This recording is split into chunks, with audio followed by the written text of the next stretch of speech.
রাজ্যে এখনও আনুষ্ঠানিকভাবে নির্বাচনের নির্ঘণ্ট ঘোষণা না হলেও তার আগেই পশ্চিম মেদিনীপুর জেলার কেশপুরে প্রবেশ করেছে কেন্দ্রীয় বাহিনী। সোমবার দুপুর প্রায় 1টা নাগাদ এক কোম্পানি কেন্দ্রীয় বাহিনী কেশপুর ব্লক সংলগ্ন কিষাণ মান্ডি চত্বরে এসে পৌঁছায়। বাহিনীর আগমনের পর থেকে এলাকায় প্রশাসনিক তৎপরতা চোখে পড়েছে। কেশপুর থানার ভারপ্রাপ্ত পুলিশ আধিকারিক কেন্দ্রীয় বাহিনীর জওয়ানদের স্বাগত জানান।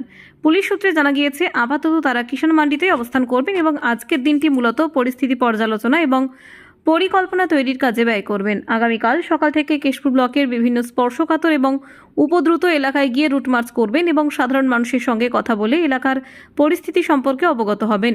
এদিকে রাজনৈতিক মহলের একাংশের মতে বর্তমানে চলতে থাকা এসআইআর প্রক্রিয়াকে ঘিরে মানুষের মধ্যে কিছুটা অসন্তোষ তৈরি হয়েছে, কারণ অনেক ভোটারের নামের পাশে আন্ডার অ্যাডজাজিকেশন বা বিচারাধীন উল্লেখ রয়েছে, যার অর্থ তাদের নথি এখনও যাচাই প্রক্রিয়ার মধ্যে রয়েছে এবং চূড়ান্ত সিদ্ধান্ত হয়নি।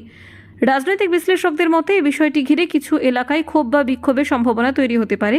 সেই পরিস্থিতিকে মাথায় রেখে আগেভাগে কেন্দ্রীয় বাহিনী মোতায়েন করা হয়েছে বলে রাজনৈতিক মহলের একাংশ মনে করছেন, যদিও প্রশাসনের পক্ষ থেকে আনুষ্ঠানিকভাবে এই বিষয়ে কোনো মন্তব্যই করা হয়নি।